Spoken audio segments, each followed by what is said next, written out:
बहुत बहुत स्वागत है आप सभी का मेरे इस वीडियो में, जिसमें कि मैं बिहार बोर्ड के कक्षा 6 के विज्ञान अध्याय 9 जंतुओं में गति के प्रश्नोत्तर को यहाँ पर देखने वाले हैं। तो आइए प्रश्न संख्या 1 से शुरू करें। इससे पहले कि यदि आप मेरे चैनल पे नए हैं, अभी तक चैनल को सब्सक्राइब नहीं किया है तो चैनल को सब्सक्राइब जरूर कर लीजिएगा। आइए प्रश्न संख्या 1 को देखते हैं। प्रश्न संख्या 1 में है सही उत्तर चुनिए। क में कहता है कि शरीर का अंग जहाँ से मुड़ता है उसे कहते हैं, तो संधि भी कहते हैं और जोड़ भी कहते हैं, इसलिए इसका आंसर 3 नंबर हो जाएगा, क का 3। ख में है शरीर की अस्थियों का ढांचा कहलाता है, तो शरीर की अस्थियों के ढांचे को कंकाल तंत्र कहते हैं। ग में है ऊपरी जबड़े एवं खोपड़ी माने कपाल की संधि है, तो ये संधि अचल संधि है यहाँ पर। घ में है निम्न में से किस जीव की अस्थियाँ खोखली किंतु मजबूत होती हैं, तो पक्षी की जो अस्थियाँ होती हैं खोखली होती हैं पर मजबूत होती हैं। अंग में है निम्न में से कौन सा जीव मिट्टी खाता है, तो इसका सही उत्तर 3 नंबर केंचुआ हो जाएगा। प्रश्न संख्या 2 में कहता है कि रिक्त स्थानों की पूर्ति कीजिए। कुछ शब्द दिए गए हैं, इन्हीं के माध्यम से रिक्त स्थानों की पूर्ति करना है। तो क में कहता है कि अस्थियों की संधि या डैश शरीर की सहायता करती है, तो गति करने में सहायता करती है, यहाँ पर हो जाएगा करने में। अस्थियों की संधि या गति करने में शरीर की सहायता करती है, तो वहाँ पर गति भरेंगे। ख में है अस्थियाँ एवं उपास्थियाँ संयुक्त रूप से शरीर का डैश तंत्र बनाती हैं, तो कंकाल तंत्र भरेंगे, जो कि शब्द आपको यहाँ पर दिया गया है। ग में है कोहनी की अस्थियाँ डैश द्वारा जुड़ी होती हैं, तो कोहनी की जो अस्थि होती है वो कब्जा संधि के द्वारा जुड़ी होती है, ये वाला। घ में है गति करते समय डैश के संकुचन से अस्थियाँ खींचती हैं, तो मांसपेशियों के संकुचन से अस्थियाँ खींचती हैं। प्रश्न संख्या 3 है निम्न कथनों के आगे सत्य अथवा असत्य को इंगित कीजिए। तो क में है सभी जंतुओं की गति एवं चलन बिल्कुल एक समान होती है, ऐसा संभव नहीं है। सभी जंतुओं की गति एवं चलन जो है अलग अलग होती है, इसलिए ये गलत हो जाएगा।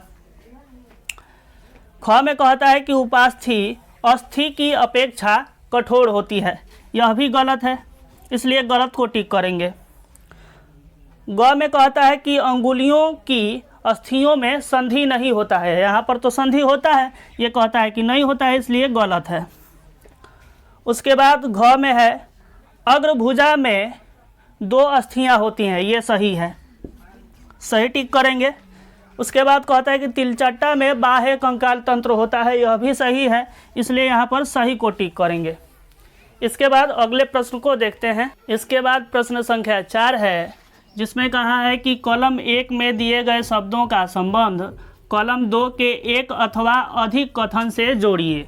तो यहाँ पर सबसे पहले है ऊपरी जबड़ा, तो ऊपरी जबड़ा क्या होता है, एक अचल संधि होता है, तो इसको इसमें मिला देंगे। ऊपरी जबड़ा एक अचल संधि।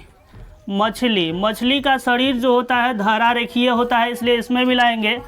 और मछली के साथ एक और जाता है, शरीर पर पक्ष होते हैं, मछली के शरीर पर पक्ष होते हैं, तो इसका मिलान 2 जगह होगा, एक शरीर पर पक्ष होते हैं और का शरीर धारा रेखीय होता है। पसलियाँ जो होती है हृदय की सुरक्षा करती हैं, इसलिए इसको इसमें मिलाएंगे। घोंघा जो होता है बहुत धीमी गति से चलता है, इसलिए इसको इसमें मिलाएंगे।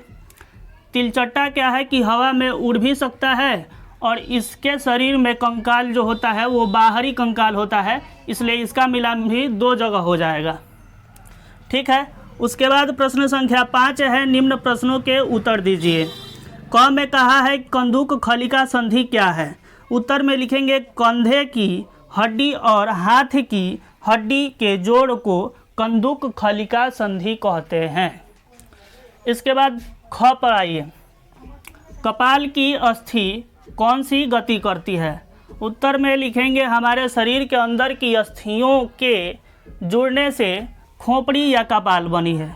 ये अस्थियां इन संधियों जैसा हिल नहीं सकती है। इसे अचल संधि कहते हैं। कपाल के निचले जबड़े की अस्थियां गति करती हैं। ठीक है। अब ग नंबर है, हमारी कोहनी पीछे की ओर क्यों नहीं मुड़ सकती। सही बात है, लेकिन कारण बताना है कि क्यों नहीं मुड़ सकती। तो हमारी कोहनी की अस्थियां कब्जा संधि से जुड़ी होती हैं। जैसे आप दरवाज़ा देखे होंगे, जैसे दरवाजे में लगे कब्जे के कारण दरवाज़ा एक की ओर ही खुलता है, उसी प्रकार हमारी कोहनी केवल आगे की ओर मुड़ती है, पीछे नहीं। घ नंबर है, हमारे शरीर में पाए जाने वाली उपास्थियों के उदाहरण दीजिए। लिखेंगे कान तथा नाक के बाहरी बनावट जो है वो उपास्थि के उदाहरण है। परियोजना कार्य जो होता है छात्र को स्वयं करना चाहिए। इसके बाद इस अध्याय के सभी प्रश्न समाप्त होते हैं। यदि वीडियो अच्छी लगी हो तो वीडियो को लाइक एवं शेयर जरूर कीजिएगा। यदि आप मेरे चैनल पर नए हैं तो चैनल को सब्सक्राइब भी ज़रूर कर लीजिएगा। धन्यवाद।